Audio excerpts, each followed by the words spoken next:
Thank you, Paul. What a thrill it is to be here tonight as the Yankees honor not only one of the greatest players in Yankee history, but one of the greatest players in the history of the game. If you walk around the stadium or see all the fans in attendance wearing his number 2, you can see how much Derek has meant to the Yankees and their fans. In all my years covering this team, I've never seen a player more beloved than Derek. Probably because as great as a player as he was on the field, he's an even better person off of it. Now, we all know the Yankees are the greatest sports franchise in the world and have won more championships than any other team in professional sports.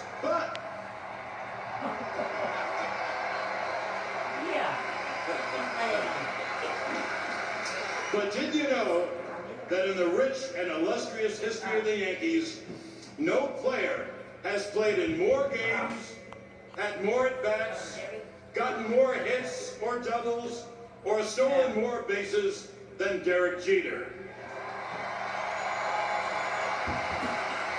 In addition, he currently holds the Major League postseason record for most games, most hits, most runs, most doubles.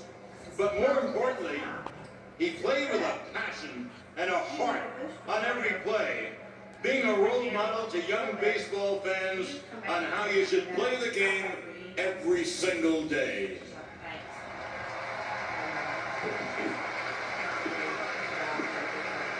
Well, Derek was called up during the 1995 season, and he appeared in 15 games before bursting on the scene for the 1996 season.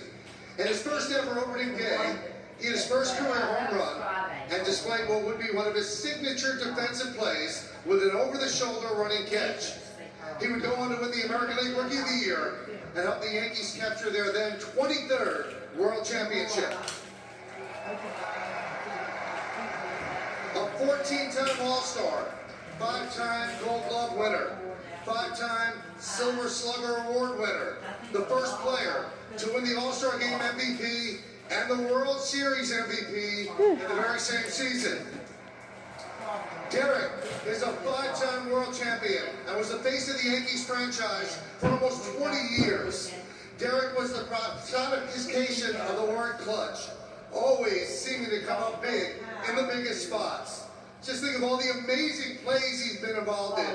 The flip, the Mr. November home run, the running catch into the stands against Boston, the relay throw home to save a run in Game 1 of the Subway Series, and the first pitch home run leading off Game 4.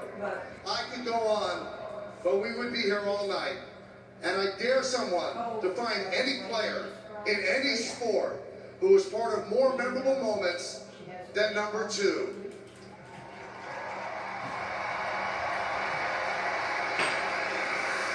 Now, at this time, we ask that you direct your attention to Monument Park in center field. Please welcome Derek's grandmother, Dorothy Connors, his parents, Charles and Dot Jeter, Derek's sister, Charlie Jeter, his nephew, Jalen Jeter Martin, and his wife, Hannah Jeter. Now, ladies and gentlemen, the man that today is all about, number 2, El Capitan, Derek Jeter.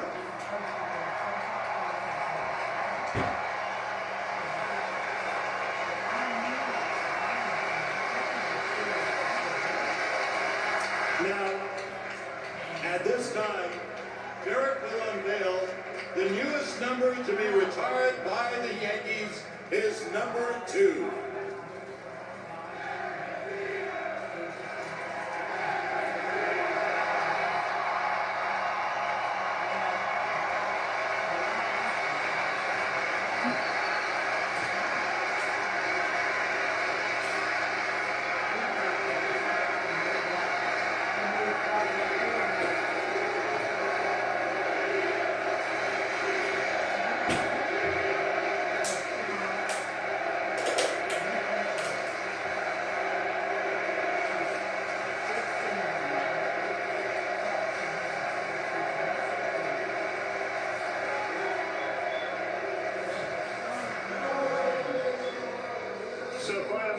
Jeter as he's able to pull back the curtain and expose that number 2.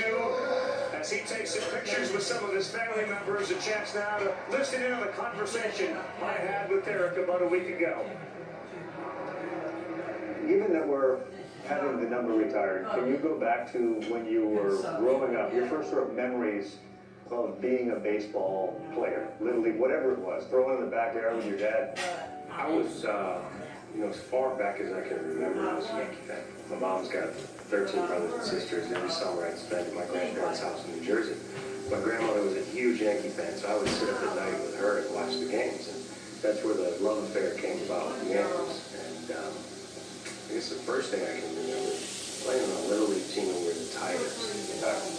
Couldn't have been more disappointed. And I can't tell you anything else about that season, but I was playing for the Tigers. Was there a Yankees team in that league? No, there wasn't, which eased the mind a little bit. What do you remember about watching the Yankees then? And who were the big guys? Who were the players? What did you like about it? Obviously, the pinstripes stood out first and foremost. I think when you're young, it's a visual love affair. It was Winfield. Dave was my guy. I thought he was larger than life. But those were the years dying. Willie Randolph. I used to watch all the highlights. I tried to learn as much as I could about the past Yankee teams. I just couldn't think of a better organization to play for. When you say you always loved the Yankees and you watched Winfield, was that when you think the seed was planted, or did you at that age, what are you at that age? I mean, I was 4. So you're not thinking, I'm going to be a baseball player, are you? As long as I could remember, that's the only thing I wanted to do. There's a great deal of structure and preparation and confidence you have. At that stage, you're beginning this baseball career as a professional. Did you always believe that you would end up at the major league level? No. I always, in the back of my mind, I did. When I first signed, I was drafted when I was 17. I got signed the day after my 18th birthday, and never really been away from home with the exception of family trips to my grandparents' house, and had never really struggled when it comes to playing baseball. I went to rookie ball and I struggled, and it was rough. And everyone has a roommate. I didn't have a roommate at the beginning because I signed late. I'm by myself, struggling for the first time, calling home, crying, saying I should have gone to school. Can I give the money back and start all over? But my parents were there, and it's really sad to say it because I was there for 2 weeks. My parents came down. 2 weeks later, they came down again, and 2 weeks after that, the season was over. Right? So I really wasn't gone for a long time. But it's dealing with struggle and dealing with failure. So first time, yeah. I mean, you have a lot of confidence, and you've always had success, and now you're struggling. So it was difficult to deal with. You remember the first game wearing pinstripes? The first game I went to, I didn't play because I sort of got there late. I went there and just watched. And the first game I played was a doubleheader. I was 0 for 8, I think, with 7 strikeouts. I had a few errors and felt like crying between games. If I could have gone into a bathroom, this is rookie ball, there's no really privacy there, you're out in the open.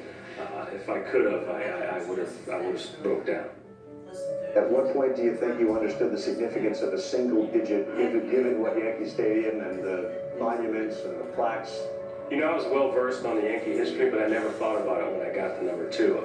My dad wore number 13 in college, and I always tried to get 13 as much as I could. Jim Leyritz had it when I came up, and the following spring training, they actually changed my number to 17, and because they thought I just didn't want number 2. And I went back and said, I do want number 2. So I think you go back to the program in 1997 spring training, I was listed at number 17. Really? Yeah. So you had 2, they put 17. I got 2 back. Did you always think that the Yankees fans were the best in the world? Were there days where you're like, can't, back up? They're tough. They're tough, but I think, it eliminates complacency. I think that's important. You don't ever want to think you have it made. When I was playing in New York, every day I took the field, I thought I was playing to keep my job.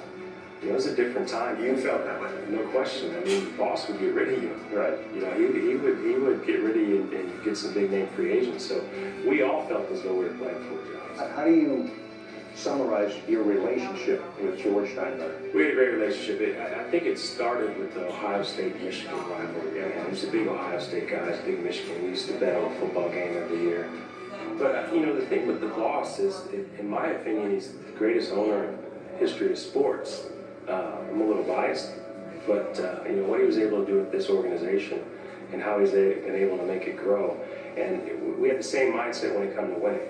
You know, if you do not win a championship, then the season is a failure. And you know, I've always felt that way. And you know, he had a lot of respect. He commanded respect. But if you don't make excuses, you play the game the right way, you play it hard, then he would have respect for you. And therefore, we had a great relationship. Is there a Derek Jeter in your mind, sort of a seminal moment for you that would define your career? And maybe it's one we don't even talk about. You know, I don't know. There's been so many great memories I've had along the way, and I've been a part of a lot of special moments, and we've won 5 times. One of the moments, I don't know if it's fair to say, but it's freshest in my mind, was the last game I played at Yankee Stadium, which ironically is the only game in my career where we were mathematically eliminated. So it's the only meaningless game I ever played in Yankee Stadium. How hard is that to believe? Yeah, and the way the fans reacted and responded, and you know, it was a playoff atmosphere, and I think it just shows the special bond that I was able to have here with the city of New York and the baseball fans. What does it mean to have the number retired with the Ruths and the Garys? It's surreal to think about. I don't know. I'm trying not to think about it. I just want to get there and sort of soak it all in and see how I feel. I don't want to go in there with any preconceived notions of what may happen. I just want to enjoy it. But you know, you have a dream to play professional baseball. You have a dream to play shortstop. The dream to play shortstop for the Yankees. You have your number retired. Really? It's never a part of my dream.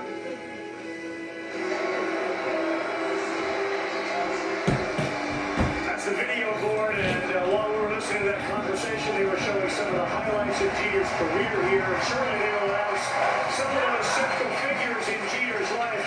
We will hear from many of his teammates as well. We promise you will not miss anything as I'm rejoined by Mark and Tim. What struck me in that conversation was he was sort of motivated by a fear of failure in some ways.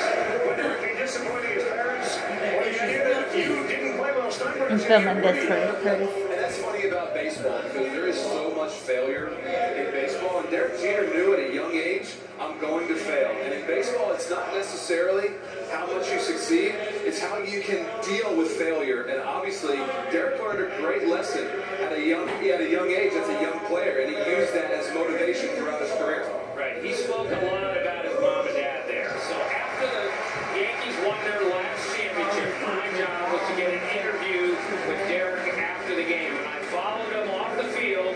He went into the clubhouse, which is filled with champagne. It's the biggest party you've ever seen, and he never stopped. He weaved his way through all of his teammates until he She got changed to the Lucas' other side of diaper the other day. clubhouse where there's that little lobby there.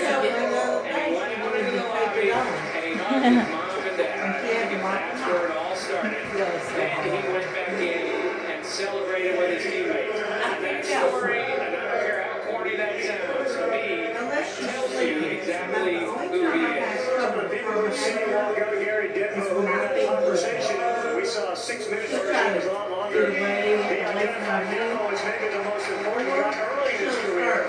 This is Gene Stickmichael, who was the GM who helped draft Jeter in '92. The first man was the scout that discovered him, and there was this debate whether he was going to go play at Michigan or be a Yankee. And it was Dick Roche who said, forget going to Michigan, he's going to Cooperstown to be a Hall of Famer. You know, scouts have an eye for certain type of talent. And everyone will tell you, Derek Jeter was a skinny guy in high school. But he had something. And I think Yankees I'm recording it. 20 plus years Oh. saw that something all the time. This is the I'll turn it down now. That other part one was loud. Zimmer, and the relationship between Derek and Don Zimmer, as much as Joe Torre and Derek had the father-son relationship, he was sort of the uncle, father, mentor in Derek's life. And Zim, of course, was a shortstop just like Derek from a different time. And Zim was one of the great all-time leaders around this club. And he and Derek had a very special relationship. Some of the other coaches, Ron Thompson, the Yankee bench coach, some of the trainers who went to the announcement, and scouts can see it. The players in the locker room see it as well, that guy is a little different, because you could make the case that he played on a team full of superstars. I don't know if he was always the best player, maybe never the best player, but there was something unique about him. Yeah, you know, every time that you watch Westerman, when I was playing against Derek as an opponent, we watched him because we knew there was something special about him. And his consistency amazed me. You know, here's a guy You and Ari are out if you there. needed that big double on the bases, loaded on the third bases, he'd give it to you. Oh, yeah, If you yeah. needed him, you know, to lay down a buck to get a guy over, he'd do that. He made every single play. He made all the routine plays. Beautiful jump throw. You just watched him. Probably so. Across the diamond all day long. And many times I heard Joe Torre, of course, managed Derek Jeter, use Jeter And that in the mirror same sentence needs to as be Bob Gibson. lower. And that was the I made it as low as I could get it. She even has a stool. Well, get her, yeah, make sure she has her spoon. Yep. Because they were from the same competitive aspect. I thought maybe she'd wear her bows if I put the bow board down where she could get to it, but she won't wear her bows anymore. And because of that, that's why he did the right things all the time. He made sure he was doing the right things on and off the field. Right. So now you see Joe Girardi, the manager of the Yankees. He was the manager in 2000. Curtis better hurry up and get here. I'm gonna run out of space. He said that he was the guy since he showed up in '96. So what made him the guy? His ability to deliver in the clutch moment, playing shortstop. Like what made him the guy? He was a winner. That's the most simple thing I can say. You could probably just watch this online. The Yankees, the most winning franchise in sports history. Derek Jeter was a winner. That's why I think the fans respect and love Derek as much as anybody. Because when you look at him, you She see what could use the color. Hideki Matsui is here as he's introduced to this show. You're a good mommy. Hideki Matsui comes out. He, of course, was part of that championship Baby, team. put your feet back in there. Stop digging and kicking. It's not funny. maybe gets the biggest ovation of the Get it out of the deal. Baby, to that huge game 6 in the World Series of It's amazing how Jeter got through all of this without any controversy. Many years ago, George Steinbrenner challenged him on a work ethic situation. I'm not even positive what it was, but I'll never forget asking Jeter, has anybody ever here challenged your work ethic before? He looked at me and he went, no. And that was like it. Like, he was furious. You can take me on, not get me hit or strike out. Here comes the time. Never challenge me on how much I care. It says it's 7. Derek basically told us, you're lucky the boss isn't around anymore. Because, you know, we won so much. The Yankees won so much. My first 7 years got here, to go. when we missed the playoffs a couple times, I like just it. kind of chuckle and say, I told her, man, you guys are so lucky Chapman, the boss tell isn't us here. what time it We'd all is. be gone. And What a night as we said it was 7 o'clock. And she said, 7 got to go. And of course, his great friend, Tino Go Martinez. where, Ari? Oh, Gio told me all about it. These He wondered dignitaries where. have been announced. We're going to take it up another notch. There. Now we go out to Michael Kay. Well, that's when I think they might have been We the now reach the Walmart. special part of our guest list, as all of our remaining guests have had their number retired by the New York Yankees. He was a mentor to Derek during his career as a Yankees special advisor. Let's welcome number 44, Mr. October, Reginald Martinez Jackson.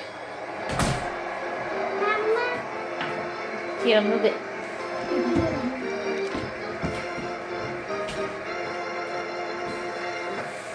Well, they say the key to a good defensive team is strong defense up the middle. And his defense in center field teamed with Derek's in short to make the Yankees very strong defensively and help them win the 4 World Oh, neat. Championships.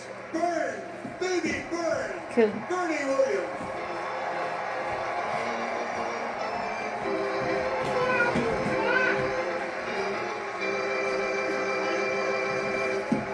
Hey Ari, wanna go outside and have some walk? How late is it? Yeah. And Papa. Okay. Mommy, you can't have For the regular I season love baseball you. season when he made the team in 1996. Okay, goodbye. And was somebody you can always count on for advice. Together, they won 4 world championships. Derek called him Mr. T, but you know him as number 6, Joe Torre.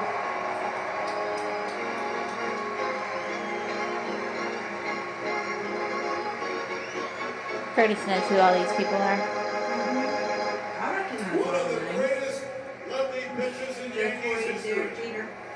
He came up with Derek through the Yankee farm system, and together I don't know they the won name. 5 world championships together. The Yankees' all-time strikeout leader, number 46, Andy Pettitte. No, okay.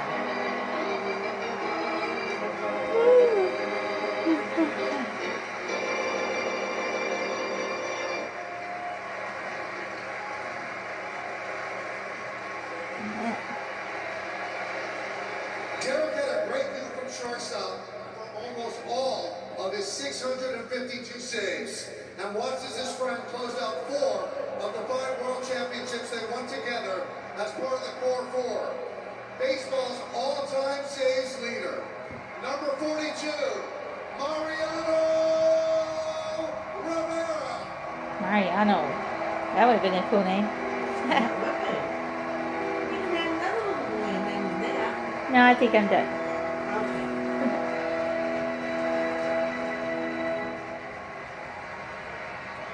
His fiery leadership and passion were quite a contrast from Derek's quiet leadership and hustle. But they worked great together, winning 5 championships. Such good friends, he was there to greet Derek when he crossed home plate after his 3,000th hit. And Derek was the best man at his wedding. Let's welcome number 20, Jorge Posada. Well, after the first few really popular ones, I don't know their names. I've heard Curtis mention all these.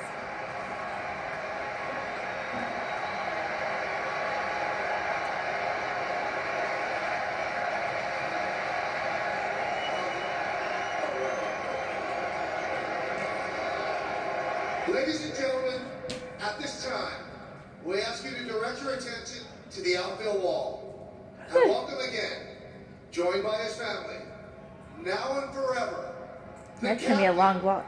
Number 2, Derek Jeter. Oh, they're gonna drive. I was going to say his wife looks like she's about to pop.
Have you seen Facebook today?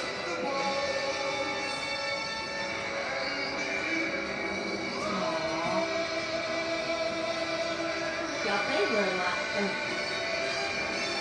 Let's see.